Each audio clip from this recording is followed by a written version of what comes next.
Again, I'm at Simon Fraser. I'm a PhD alumni at UBC, where I did art and cognition and with computer science, and I mentioned my students. And we really do look at kind of the cognitive side of working with computers in a way with art. I came up here from Stanford University, and we do things in the arts, so I'm saying that, and I might even though everything is getting fuzzy here, but I'm just going to take chances that things are going to work. Okay, that was there, just too small. When I was at Stanford, I was in a room like this a lot talking about VR, and in 2002, I claim, I'm still waiting to be proven wrong, that I did the very first course on VR in 2002. This was the end event in the Stanford lobby. So back then, we didn't have head-mounted display. We did have head-mounted displays. They were on tremendous booms, and you would kind of move them around, and we had other things. But we had something much more interesting, this thing called the internet that just showed up. And on the internet, besides HTML, we had VRML. So we had VRML, and it's funny working with VR now, because people are going, oh, one day it'll be social. It's like, no, we were doing social 20, but this was in fact two Stanford students. And you can see they have mics on and controls. And what they actually look like to everyone watching them is there was Alice, the bride, and the groom. So these were talking avatars. You can see how long I've been doing talking avatars, because we'll show you a much newer one. And what was going on is there were people in this prestigious lobby on looking at different screens of all these virtual people. In fact, it's funny because the new Oculus system that you're seeing, that our avatars, again, are very similar to this system. There I am, still without hair, 20 years ago, maybe a little bit more. And people were looking at these large screens, and there was, and you could go onto your computer and get in this world. And we were dealing with all the issues. I could tell you that my son just graduated SFU, but there he is right there, when he was very young. And this woman, by the way, was taking questions from the audience about, for people in world who believed they were in a play, and you could actually, so in a way, people were online all over the world watching this event and following. It turns out Alice was having trouble with the person who wanted to marry, and he was saying, please don't do this art, drugs kind of thing anymore. Get out of that virtual stuff and come with me. And she would rather be in this world, and she'd rather have a lesbian affair with the Queen of Spades and all this kind. So we had all this narrative ready to happen. But it's, if you were doing that online, watching it, you were in the world. But here at Stanford, we had screens all over the place. So it was funny because you could be watching. We had several rooms. So VR people are running to a room, talking to the groom, saying, could you go in there? Because I don't go in that VR, drugs, art, happiness side. I'm practical. So go in there and get her out. And that was the point. But you could see him doing that, and you could run on the other side of Stanford, of this lobby, and see what was going on in the other room. So in fact, if you heard something funny, you could kind of run over and say, oh, I'm going to go tell the bride. So in other words, there's people on stage who you, if you were really there, were kind of almost inside their head, and you could actually, and it got so complicated for them that this woman was there to take questions as the kind of the drama person. So anyway, this is an example of VR circa 2002. So back to slides. Everything's just going to keep working. Why the slides are,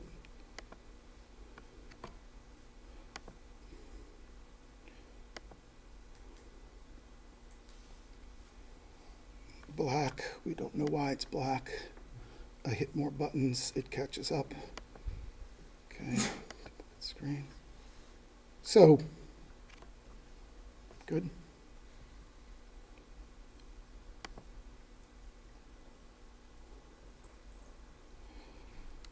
Come back, please come back.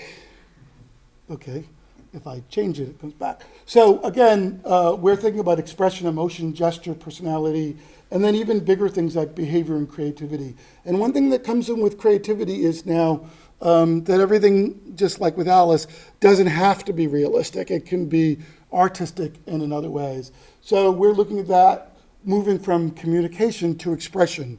And surely VR and AR, but for us, AI is a very significant way we do that. So I'll quickly be showing you our VR, AR systems, but as well as a lot of, if you really want the human to be part of it, you better start sensing the human, how they move, and motion capture, and also understanding how they create. So I'll be showing you some of this right now.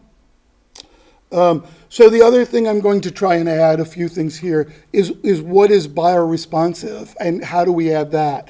So so that involves that the immersant, the person immersed in this world, has physiological data, such as the gestures, but also their heartbeat, and other things. And can you bring that in? Because you want to sync this thing you're giving back to them, just like we heard in the first talk, in a new, intuitive, and natural and body-centric kind of way. So that's in movement and gesture. Double check that it's still there. That's natural body movements, that's hand gestures. We do a lot because we think this surface right here is the most amazing surface there is. It's a very simple surface, but it is where we express things, where we know when our dad is pissed off at us, where we recognize somebody in third grade. All that is in there, so we're doing a lot to think about that. There's also breath, and no matter what, our voice really does have our soul coming through. So we use dialogue and tone. So we're talking about, a musician, getting what's in your soul out through some of these systems. We're interested in doing that. So there's a lot of devices. There's the Kinect that we use a lot. There's the Leap, which I have here, now only $90, still my most favorite system in the world. They keep showing these, there's this big $500 hand thing. I'm like, Leap, $90, works every time, buy it in Best Buy, gets both hands. Why would you use anything else? And my favorite thing is, if you can see it there, I didn't mean to do it, but it detects smudges. So what that just came up is, it said, you smudged me, and I'm not gonna be very good. So I'll show you that in a second. But breath is another amazing one. When you start getting the breath and movement, you're getting into calming down, like I should start doing now that the PowerPoint is staying there. And other things, so now you're into health, dealing with stress, so we're working with Fraser Health and others to do that. There is issues with latency, as we know of, with VR, so you saw the course 2002, but I've been teaching a VR course for many, many years. The current one, Mihai was the TA in it. We just ordered Procrastination Helps, because the price of everything just went down. And I was going to go, I don't want to buy more Oculuses. It's going to be just phones. And we have 40 students in teams of 4. That's a lot. But luckily, with everything down, we just bought 11. So I should say, okay, I want HTC Vives next year. The Oculus DK2s, which is the old systems, aren't good. They're $1,200 each. I need $12,000 for 10. Because everything got cheaper, I now bought 11 Oculuses and 3 HTC Vives for this class. So every year they do this. Now I bring up the latency because I get car sick. And I went through the whole course without trying to look at anything in VR. And then the reason I got out of SFU, hint, hint, hint for you UBC folks, to say we need new equipment, because the old DK2s, those were the original Oculuses, and non-1070, we got all these now NVIDIA 1070 computers, which is fast. I said, I am requiring this woman here to grade for hours, by definition, non-professional VR, on underspecified equipment with underspecified HDR. We are in serious legal issues because we cannot force graduate students to get sick, and then that's how I got the $12,000. But it gets back to my point about time delays, time sampling. We want this to be natural, and we're still fighting with this. In fact, I see we want natural, but all we're really getting is controller data, and that we have to be very careful to realize controller data has a little bit more to do with chipsets and things, and you can say that's really what's inside the body, but not always, right? And it's important to understand that. So obviously we could use the Kinect, the Vive has all these systems to control movement, the Leap Motion with this hand system here. I could bring up a breath system, but I think I'm going to skip it here. The deeper one that we're also getting into that's new, so we're trying to explain that to people. We just came up from a talk at Stanford with doctors who were doing behavioral change, and they were quite interested in some of these techniques, which is biofeedback, a technique or therapy and intervention, that started in the 60s to think about the physiological, the emotional, the social regulation and health and performance. So there's electronic recording systems to do that, like brain waves. We're just hearing about EEG, but blood pressure, heart rate variability, number of things. Hey, I can get those all those things. And we have other systems too. If you're interested with these slides, you could look at the ones. There's HeartMath Institute, I'll show you that in a second, and the Empatica. Both of those are on me now, and we typically have them running when I speak or afterwards. If you'd like to try it yourself, you can see it. The goal, obviously, is bringing the mind, the body in a deep way into the UX of VR and AR. I like to think of different levels. One of them is, it's just understanding. In other words, someone's doing something with VR, and we want to know, is it working? So all we're really doing is getting data that we'll go look at later. But then there's real-time use that the user is, by breathing, can change the way a picture looks. So now it's a I would call it a non-pro consumer user, and I'll show you an example of that of what I call a breathing painting.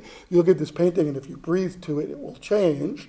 Or the pro, in a lot of this facility, is more about this pro authorship, that a creator, an artist, a teacher is actually so in touch, not only are they doing things, but they're using their body and their movement in bigger ways. So we're trying to get the inner human, but using outer cheap data. So this is the trouble, like with EEGs and some of this stuff. How are they really doing it, or it's just the stuff that's coming out? And we're always trying to we want it to be also less intrusive. There's huge security issues. This watch, which comes from a company out of MIT, we cannot convince them that all the data of how I feel at this very moment should not go to the States, be on their server, and come back. I don't know this gentleman, but I'm going to slightly embarrass him now, because every time, let's just say I walk towards him, it's really obvious because you're seeing it, my heart goes aflutter because I have a crush on you. And that sounds silly, but it isn't. Do I have to give up please don't walk towards me, because it's going to be obvious in the class that I think, it's not obvious that we want to give our biosignals away to anyone or even make them public. So we always like to bring up these security privacy issues. This is the Empatica watch. I have it on now. These are some of the things I can get with it. We also do facial recognition, gesture recognition, others.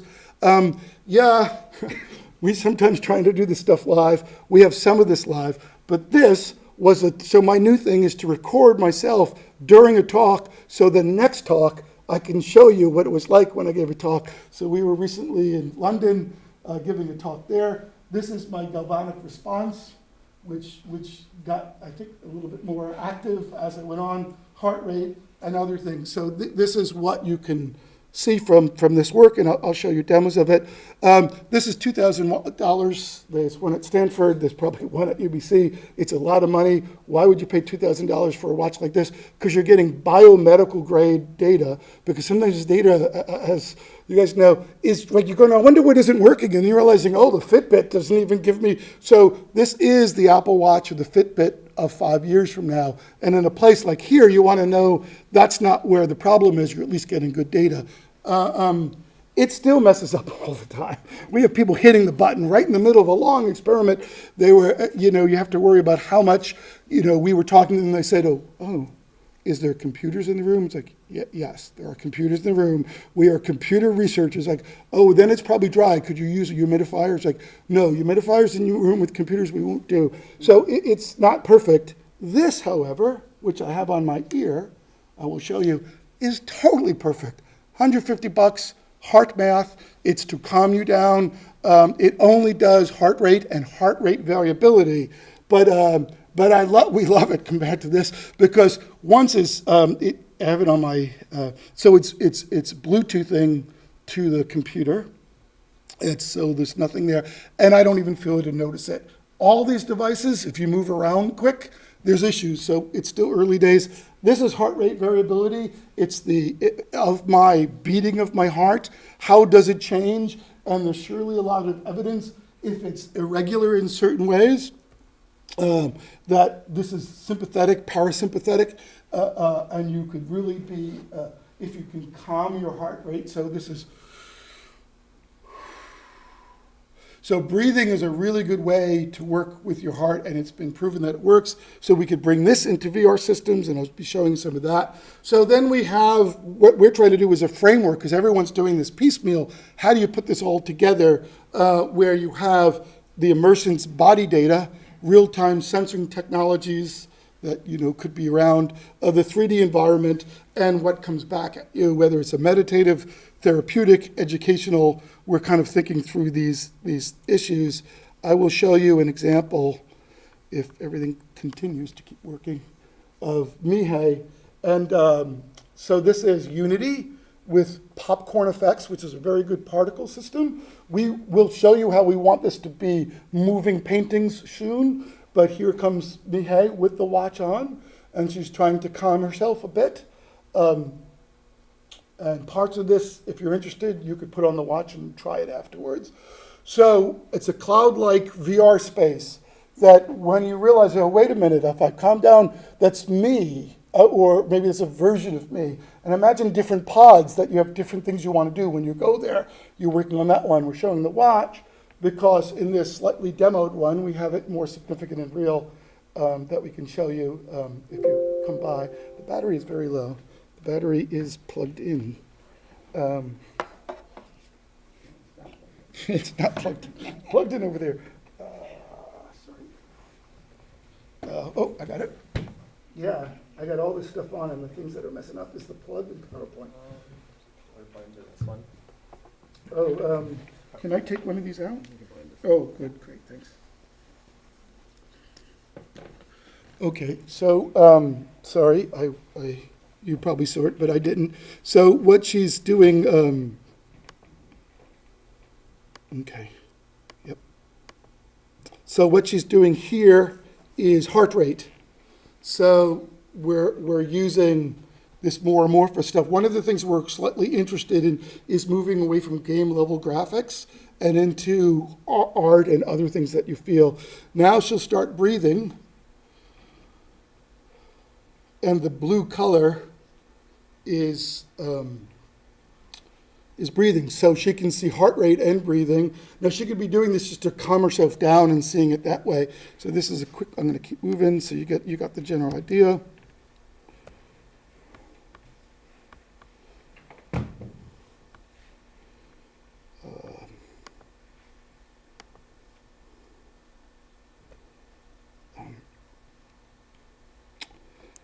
I'm going to go this way.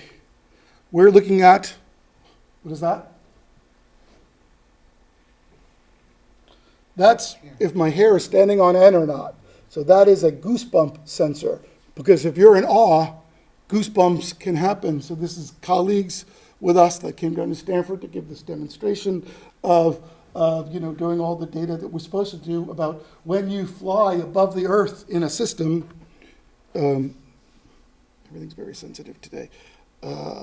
Get back to where I was here. There you go. And we go to Vimeo.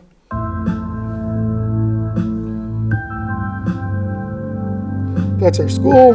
We're out in Surrey. We work a lot with UBC. This is Denise. By the way, SIGGRAPH, which is the biggest place that they do VR, is here again this year in Vancouver. And Denise, for the third time in a row, will be the maven of VR. She runs the VR village. So if you're really into VR, this woman is the one to talk to. This is my colleague, Bernard. And what you can do is fly above the earth and other places in the setup. And then we see if we're actually getting some kind of awe response from you. So there's more to look at there if you're interested. But this is a crazy, very fast, a lot of things to show you kind of one. So here we also have a realistic avatar I'm about to show you, and Mihei is here at this Women in VR conference, and she's got the Empatica on, and she's trying to work with it. I will show you, maybe skip that. You know, we do a lot with creativity, so I'm always trying to say how everything's going to change UI-wise, and the idea that we're really going to be gesturing and do things in different ways. I've been painting forever, and the idea of now painting in space is quite interesting to me. I'm going to move on and say, again, this face, my movement, there's nothing more significant as a way to express. So we're doing a lot with virtual characters. There was the other class I taught at Stanford was a face animation course, and I do a lot in facial work. Of course, we're also interested in turning it into art and portraiture.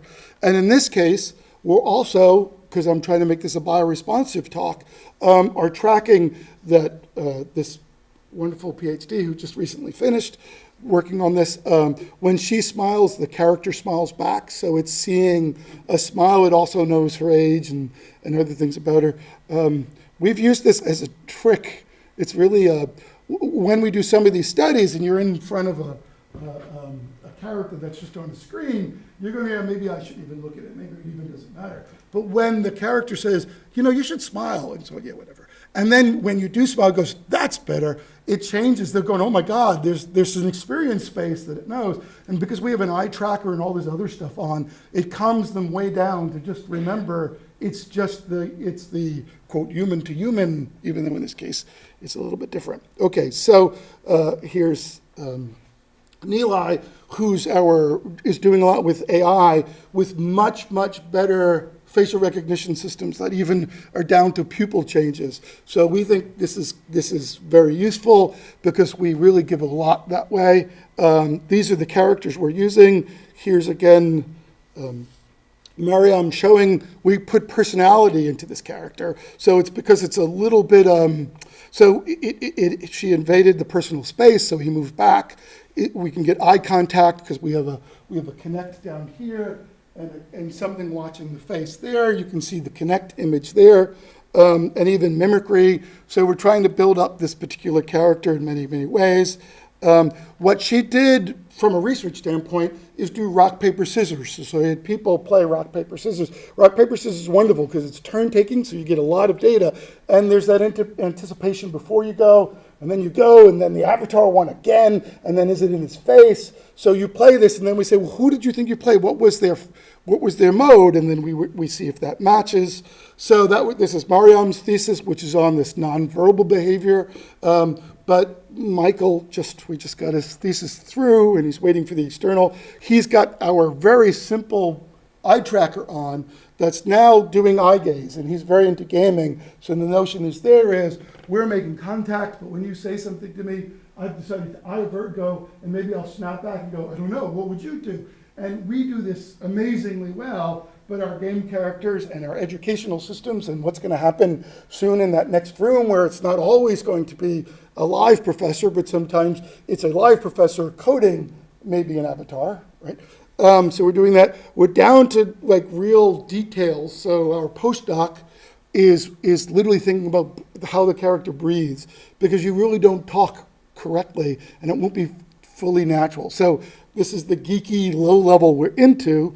But Nilay's work is really thinking about empathy, making a character that's more empathetic. So in other words, what I'm about to show you is more about personality and narrative driven, that this character has a life, has a personality. That's not with the Siri, Google, Echo, chatbots there. They're efficient.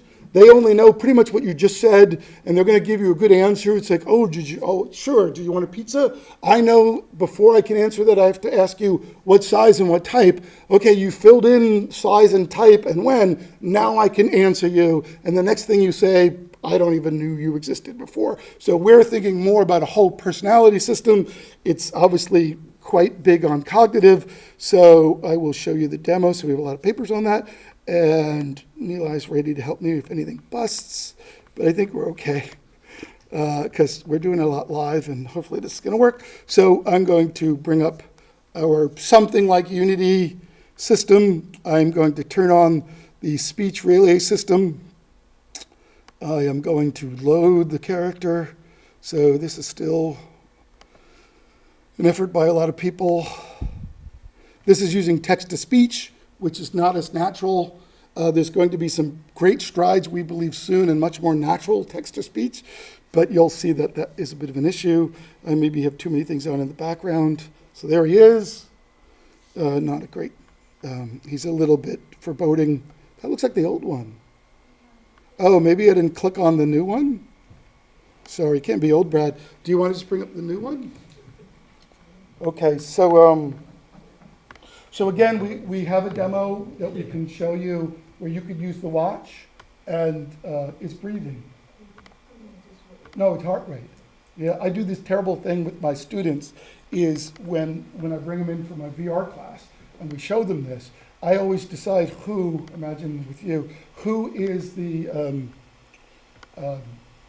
shyest. And I say, would you like to do it? I'm sorry, I'm going to decide you're the shyest. And then I put it on you, and then everyone's watching your personal heartbeat. And then when I say loud and annoyingly is, that's your heartbeat. And when I do that, you can't help but just go, "Ah," and it goes up. And I'm going, see, I showed you. Because I was just thinking, well, there's just a thing over my God, how do we know that's really them? So I'm doing this stupid performative emotional poking as a technique to show you that this stuff, obviously that's much better. Okay, sorry. We've as you can tell, I've been doing this for years. Some people who don't know gaming think, well, it doesn't look like a video, so I don't care. But there's a new thing that has showed up, which I call the robots are coming over the mountain. And what that is, there's such existential angst about AI that if we make them just slightly creepy or whatever, even if we show how good it is, they're like, why are you giving this to the evil AI people? They will come and kill us one day. Okay, so here we are, and maybe this might work. We usually use a mic. It's getting so good we don't even need that. We're hoping it's working. It's going out to Google and coming back with the speech recognition, and hello. Did I wait long enough for the first hello?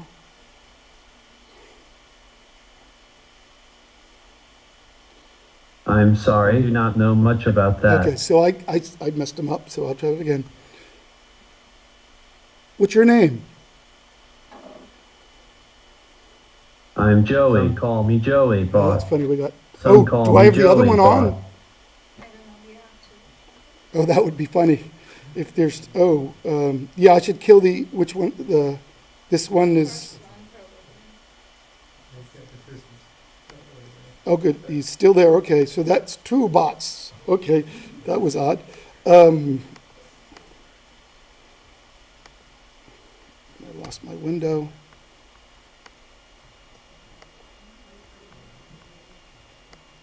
Okay, so back here. Sorry, just one sec. Again, I'm having more problems with Windows than anything else. Get this box off. Go back. What are bots like you good for? I might have jumped the gun again. Well, systems like me can be assistants, guides in health, in education, and entertainment as long as we are honest and fair and ethical. You talk funny.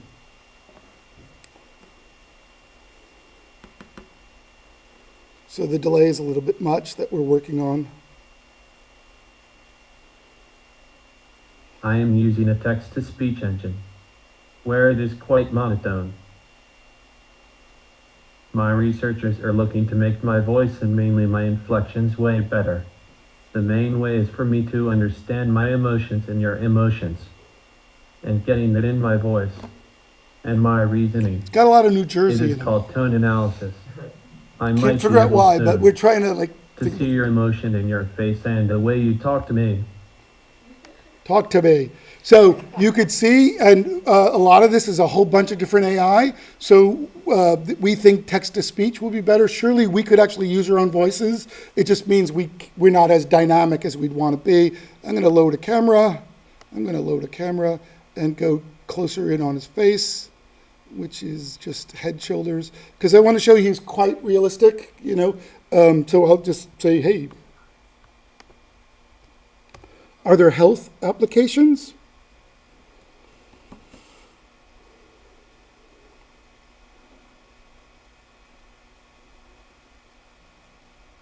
Thinking. with guidance, knowledge, assistance, and just conversationally.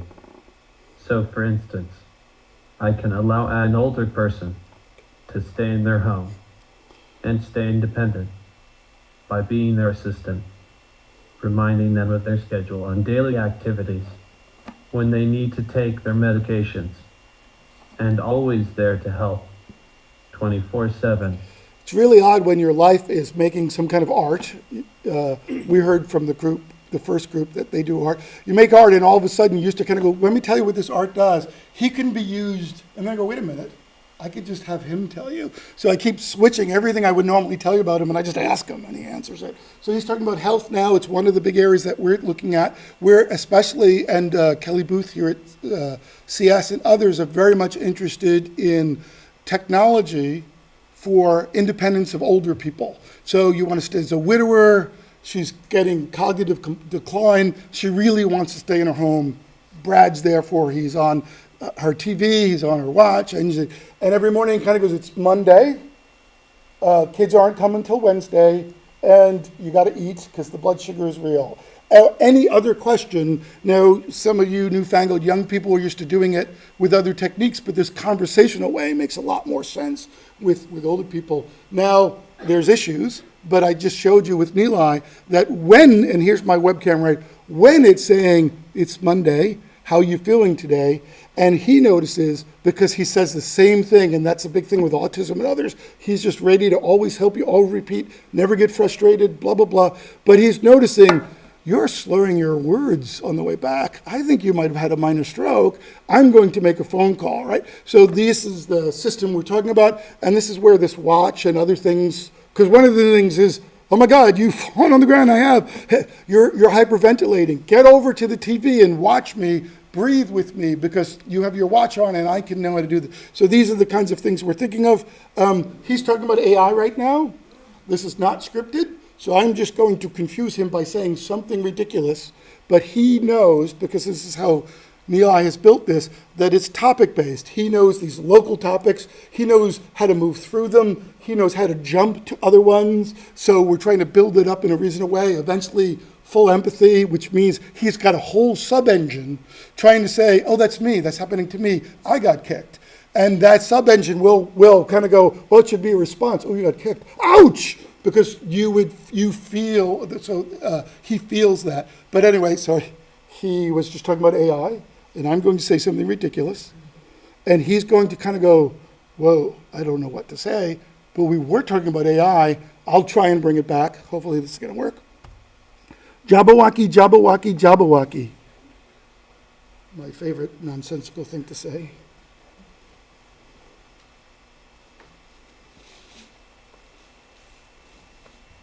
Going to Google, coming back. Oops, didn't work. Violation. Try it again. Jabberwock. Well, yeah, I guess my thoughts on AI is there are goods and bads, and we So he need did to well, work out yeah, the because he's ethics. like, oh yeah, well, The and he tech. tried to get back to the And- AI. My hairstyle and clothing. This current look is way to New Jersey for a bought. You do look quite New Jersey.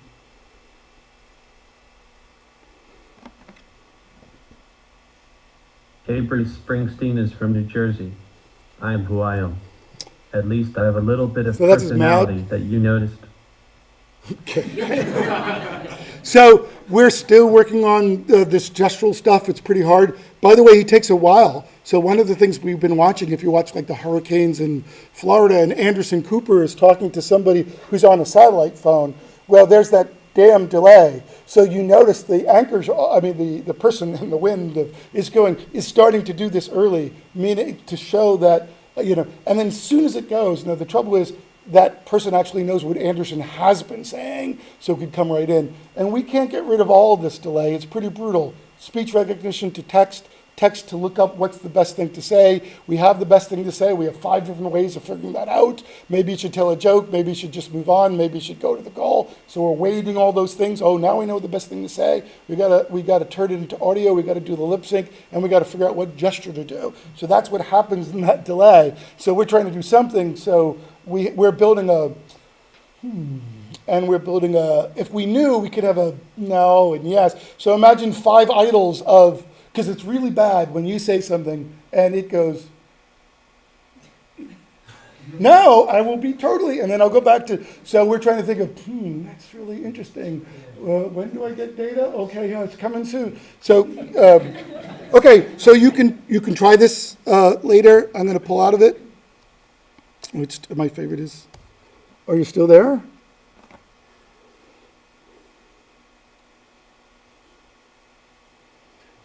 There's the bad nod.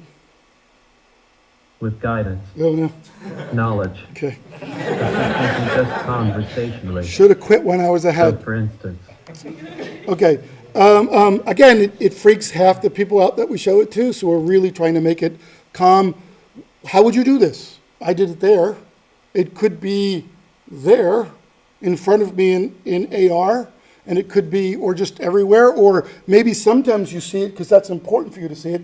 Other times you just kind of go, Joey, where are you? You know, did I take my medication today or not? No, you took it. Don't worry. Okay, so keep going timing-wise. Almost done. Joey didn't fail. That's good. Only PowerPoint is breaking.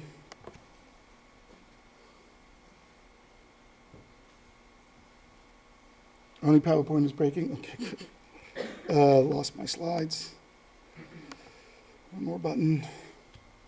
Come back again, because I just trust you that you will. There we go. Okay, so we saw how a lot of VR is the body syncing. So surely the watch, the movement, all that helps. But what we're trying to do in our lab is create an experience space that a real human has real feelings. They joyously do it.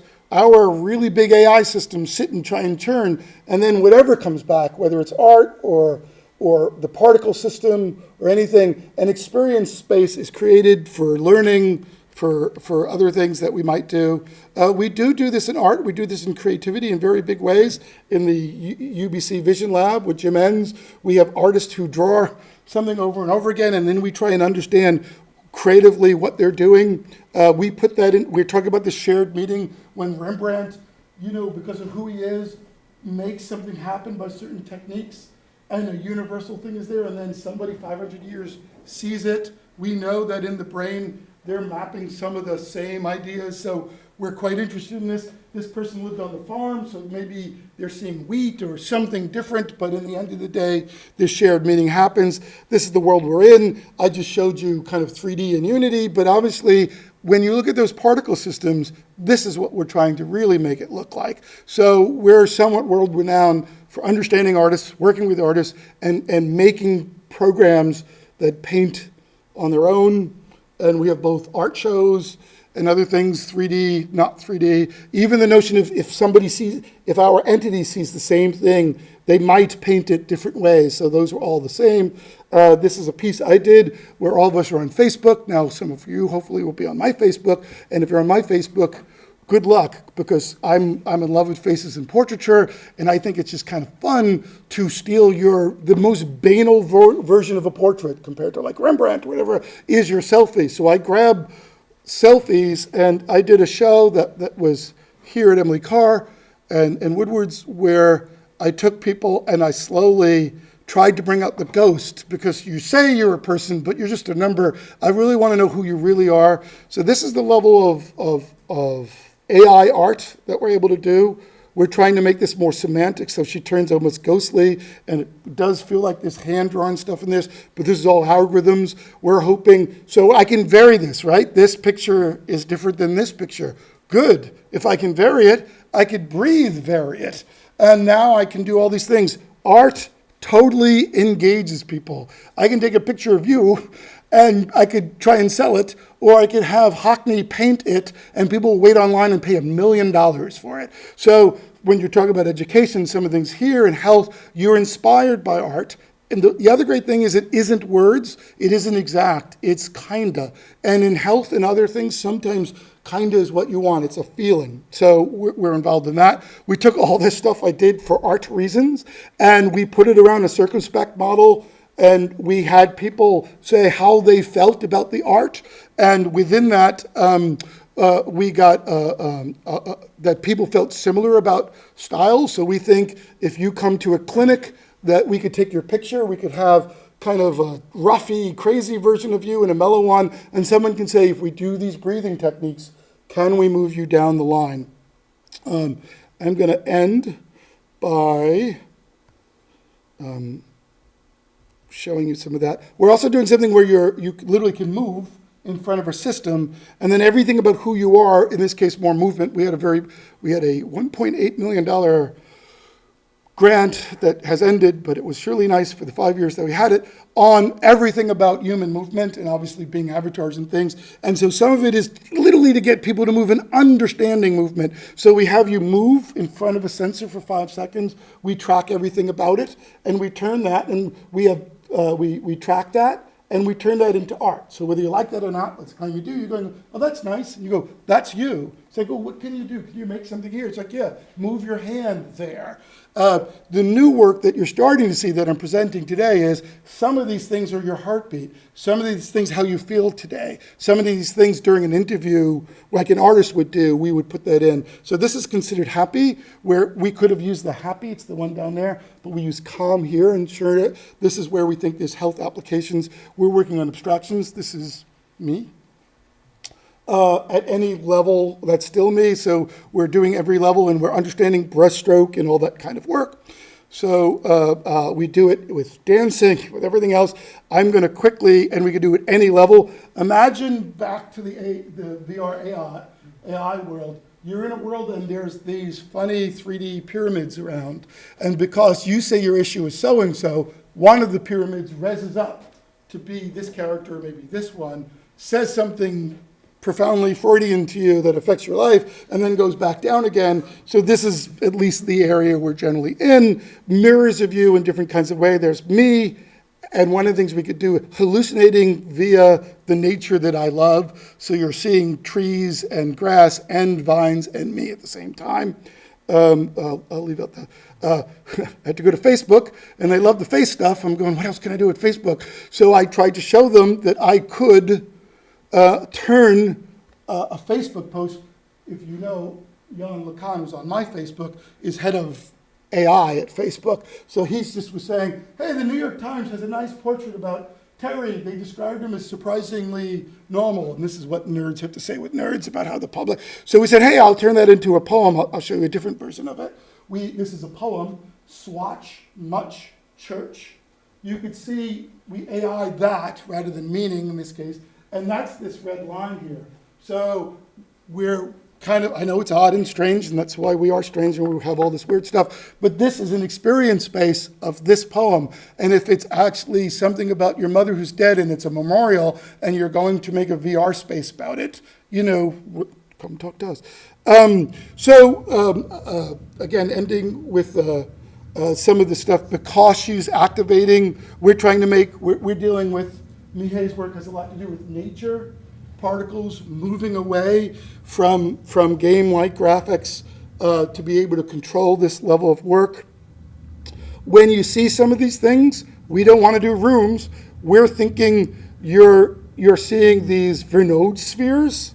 These are very simple versions of them. And by moving to one of them, there's a very particular gravity, the Gestalt, which is some way of healing. And I showed, oh, this one's a breath one, this one's a different one. And again, we're not fully there, but we're trying to use the particle system so we can do it fully in 3D at the level of art.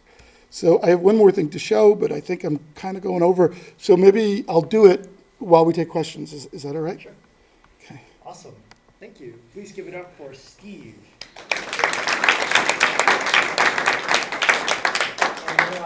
And also Mihei.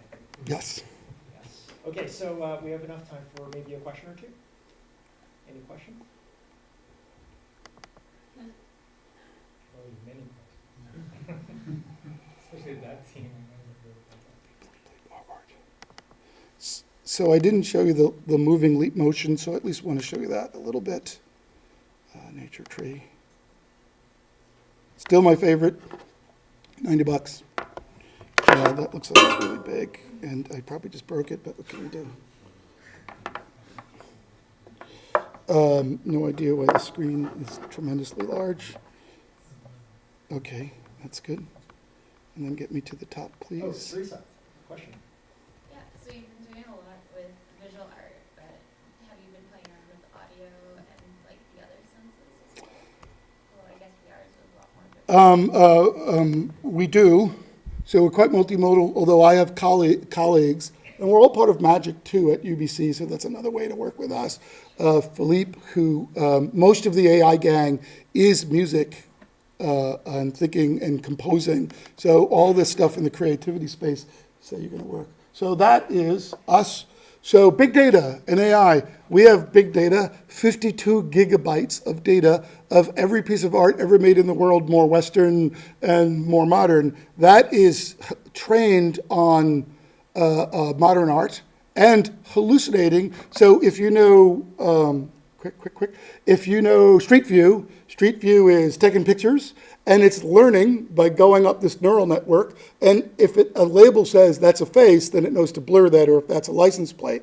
This is generative. We do all that. So we learn everything about art. And then this like deep dream, if you're into that, then we go back down. But on the way down, we could hallucinate or dream in any direction. It's probably the weirdest way to make art. But in this case, it's dreaming on what artist? Any idea? That's Van Gogh-y stuff. And then watch my hand. So I'm going to slowly move my hand up, and I'm going to lower the abstraction. And you can see this is, in fact, my favorite tree in my backyard. I could actually bring this down or up or stop it or bring up the abstraction or lower it. Now, I just wanted to show you because you saw the particles, and I think that's making sense. But this is literally where I can start breathing or any other kind of thing that I want to do in art that is quite useful to us. I have a lot of these examples. If you want to play, you can, but I can't not bring up the 360 before I finish. This is, oh, can't do that. Sorry. I looked at Mihai and smiled because this is literally her family here. Is that all right that I say that? And please tell me the GoPro is sitting here. GoPro. I thought I saw it. It is not here. Sorry.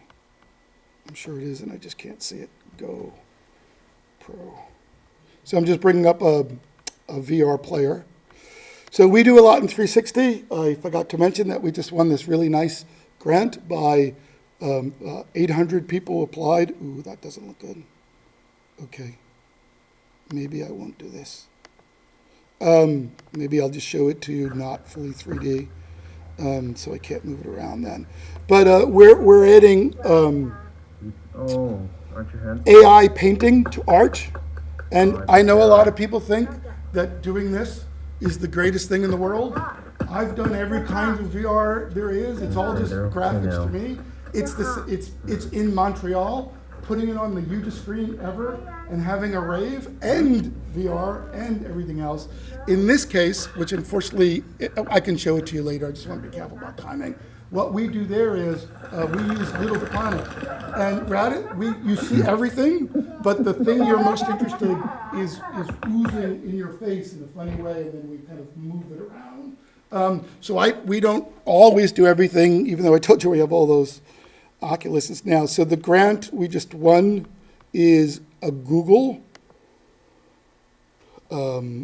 Knight Foundation. So I'm told that Knight Foundation is one of the most prestigious. They keep telling me journalism, and we did it with Taylor Owen, who was here last week, but I guess he's not here, at the journalism school. And there's a lot of persecuted people who you want to interview, and if their faces are seen, they're in deep doo-doo. So what do? We treat them, we blur them, or we pixelate them. And in either way, well, first of all, you tend to think it's a criminal or a victim when that happens. And if everything I'm saying is about getting the soul out, it's the worst way to do it. So what we are doing there, get to it quick, Anonymous, very hot off the press work, Kate, final, is we're taking people and we're using this Painterly system that will eventually go in 360. Right now we're not doing it that way, so let me just show you. I don't know how someone could do that to another person. I never imagined that people could be so each other, and I never thought that something like that would happen to me. And when it happened, I didn't know who to talk to. I didn't know where to go.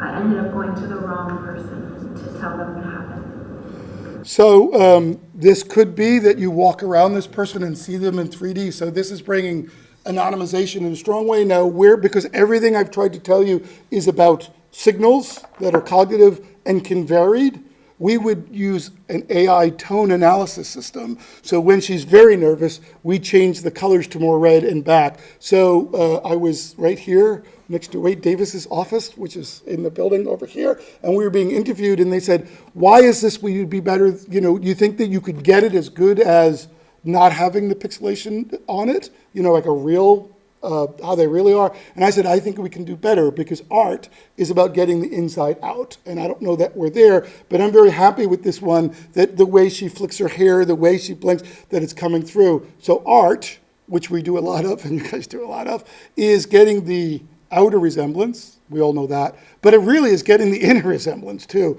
So it's a little bit of a weird AI VR problem. We want to keep the inner as high as possible, but we got to take down the outer. And the outer tends to get decorative. Decorative is okay because people are engaged and then they will like to see it and they love it. But in the end of the day, where, if you think it's all decorative and you're not noticing what happened to Kate, you lose it. So this will start being in some of that other 360. I think I can show you some of this work in 360, but I would do that afterwards with the demos that we all might have. So again, thanks very much. Awesome, thanks so much. Okay, so in terms of last things that we have going on, Brian is going to talk about